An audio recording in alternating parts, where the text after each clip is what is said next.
It was well after first moonset when Kierk hauled himself onto the craggy plateau and looked down at the sleeping city.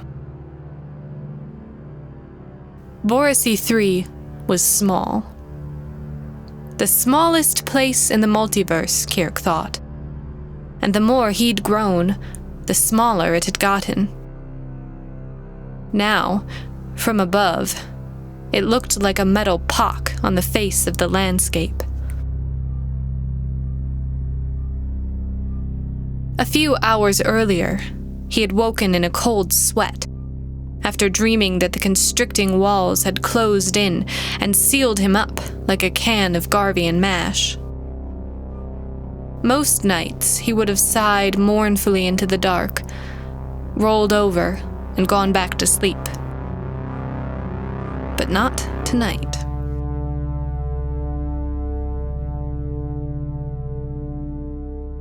Kierk got up and snuck out, past the mineral grinders and prism bays, to the base of the Borsinian walls. He shuffled his heels back against the cold metal, looked down at his feet, took a step, and started counting. Other Borsinians were milling around, the night shift. Kierk ignored them. He had as much distaste for the people as the place. Every year, their brains seemed to shrink until he wasn't sure anything filled their curly horned heads. Borisy 3 was known for its prism shaping. Each of the bays Kierk passed, counting softly as he went, were mounted with several carefully sculpted prisms, mined from beneath the city. When powered by lunar light, they sent whatever was inside the bay hurtling through the cosmos to the destination indicated by their alignment. This might sound like magic. It's not. It's highly scientific and explained in great detail in Regival's Prismatic Potency in Relation to Cosmic Disruption and Traversion. Magic is just science that isn't understood yet, and any Borsinian who heard mention of the arcane would think the speaker had been snorting too much prism dust. Cans of mash and metal crates packed with raw crystals were stacked up and dropped through the infinity of space to the strange locales across the multiverse that needed such things. Borisy 3 was a hub of comings and goings, but they hadn't yet solved the problem of space being very cold. Whatever was sent arrived frozen solid, and if handled improperly, crumbled into dust. If Kierk's dream did come true, at least he would be zapped off to an unknown destination, pried open there, and have one last grand adventure sliding down some foreign gullet. But it was just a dream. Flesh and fluids couldn't travel the way of the Garvian mash.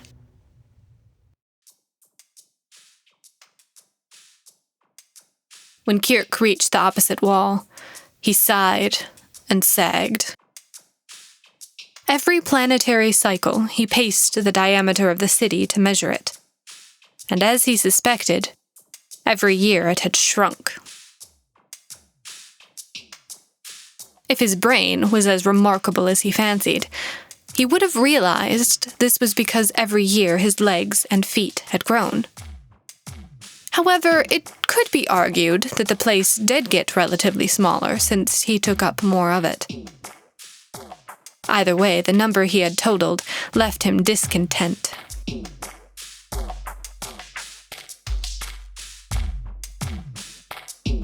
An idea was forming in his pubescent brain. And on that night, under the light of the first moon, he found the angst to execute it.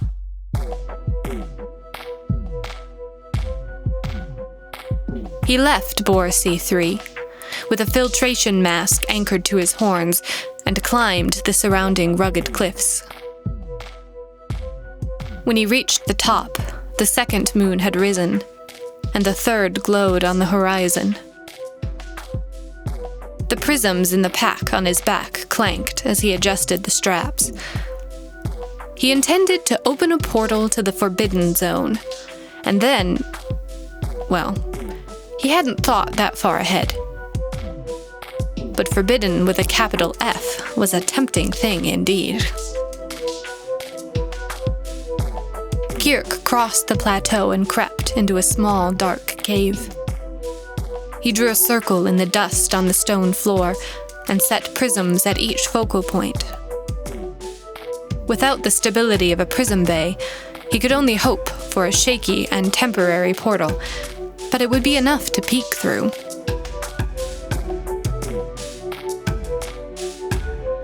The light of the third moon crept across the floor, licking at the edges of the farthest prism. Kierk rearranged, realigned, reconfigured until a web of light stretched between the prisms, and they shook and danced in their places around the circle.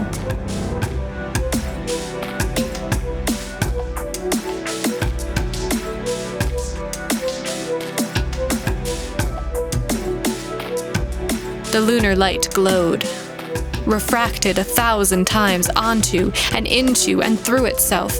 Then it flashed and disappeared.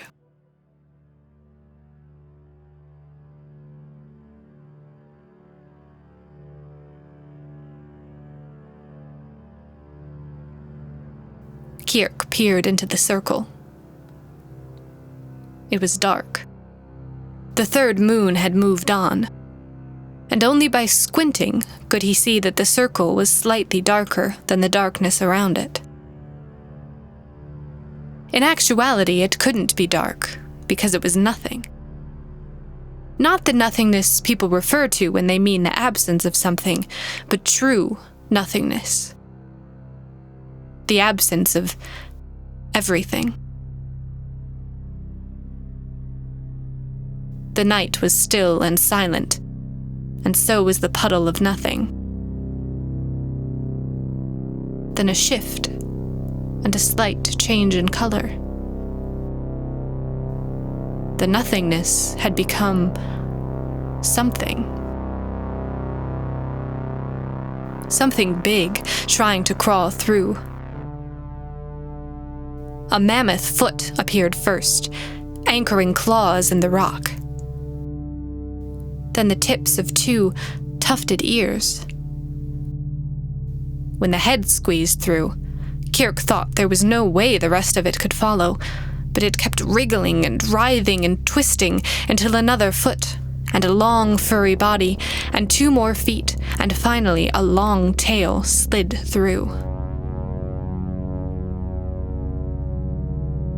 The prisms scattered, and the portal snapped shut.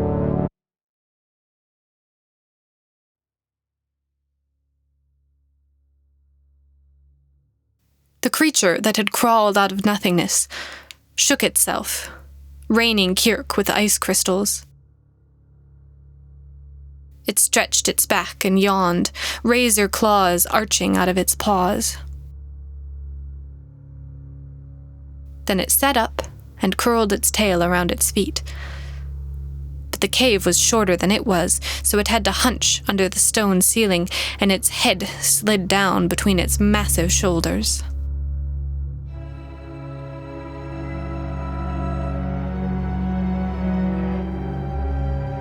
Unblinking yellow eyes stared at Kierk, who was standing welded to the floor.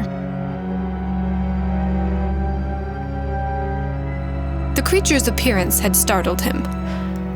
Until that moment, a living thing passing through a prism portal had seemed an impossibility. He probably should have run away screaming. He didn't. Anything might happen when dabbling with the forbidden, and the cocktail of hormones in his brain granted him a certain crazed immunity to common sense.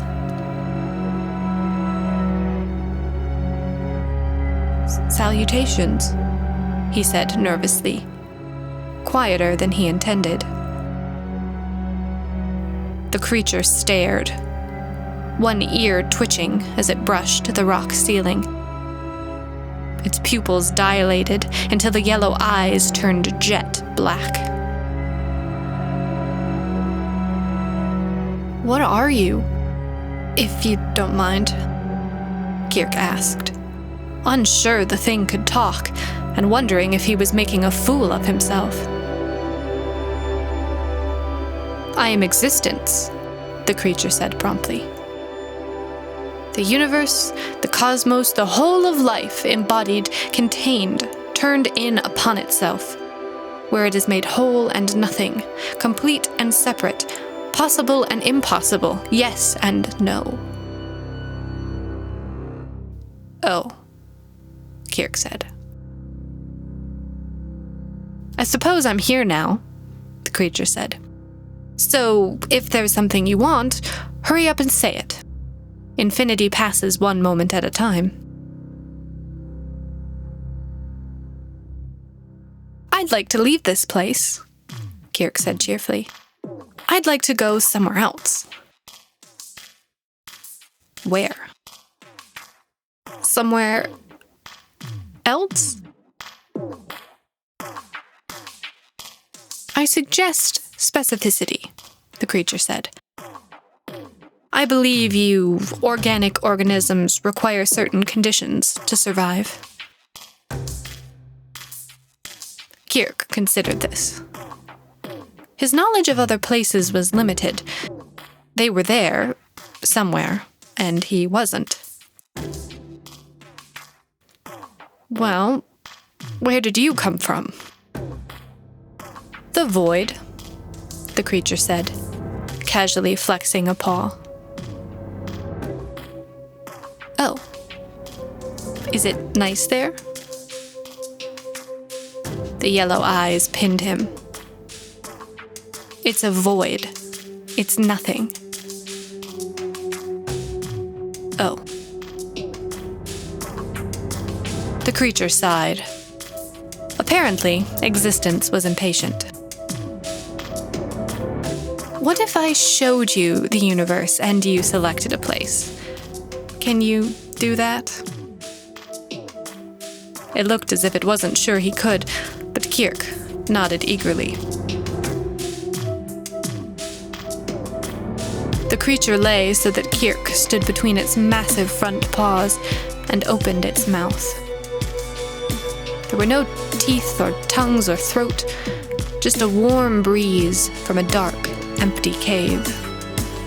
Something flickered deep within. A light, a flare, the expansion of nothingness into everything. Novas imploding and exploding, stars flaming and dying. The crash of cosmic waves against strange, ethereal shores.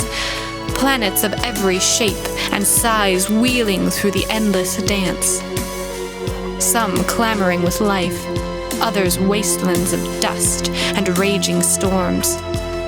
Life surging to its peak and falling into decay.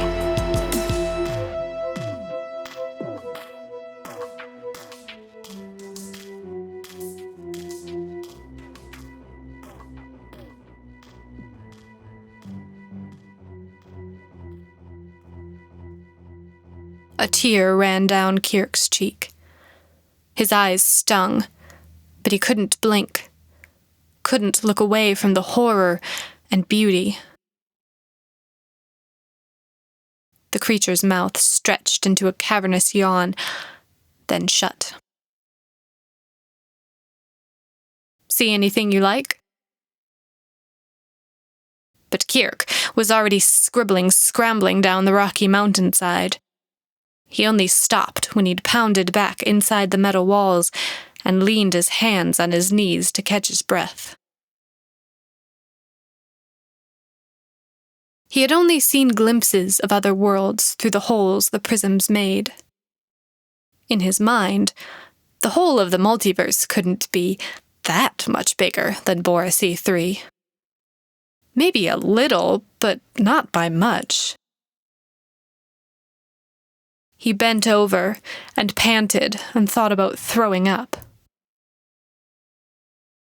It was a rude shock to go from being a relatively large person in a relatively small space to a tiny, insignificant speck.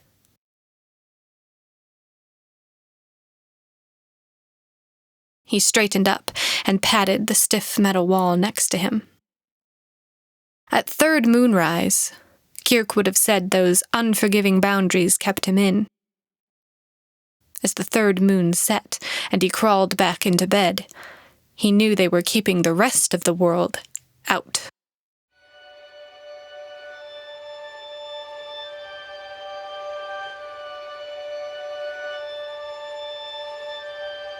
Boris E3 eventually solved the cold problem. But when given the chance to leave his metal cocoon, Kierk stubbornly shook his head and said he was fine where he was. The bigger his world became, the smaller it made him. So he kept his world small.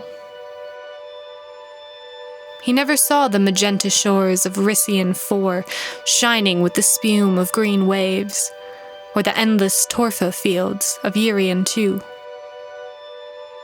He never knew the thrill and terror of stepping from one world to another and glimpsing infinity in between.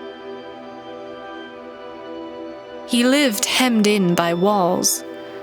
Walls he wouldn't look past for fear of seeing 2 black eyes of nothingness staring back at him.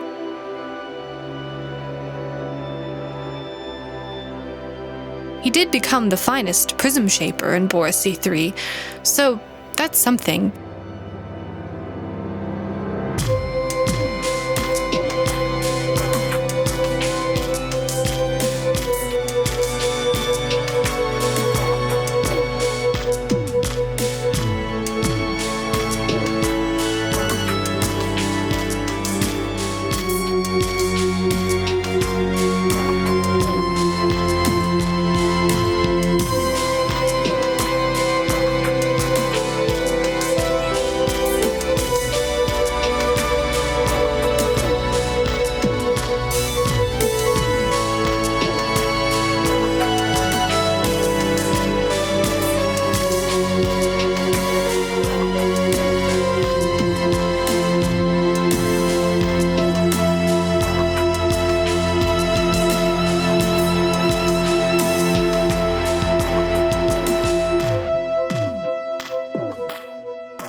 Today's episode of Tiny Tales was written and narrated by R.E. Rule. Music and production by Frank Narat. If you enjoy our show, don't forget to rate and subscribe. Join us on Patreon for as little as $1 per month to gain exclusive access to the Tiny Tales soundtracks. Visit us at tinytalespodcast.com for details. Thanks for listening.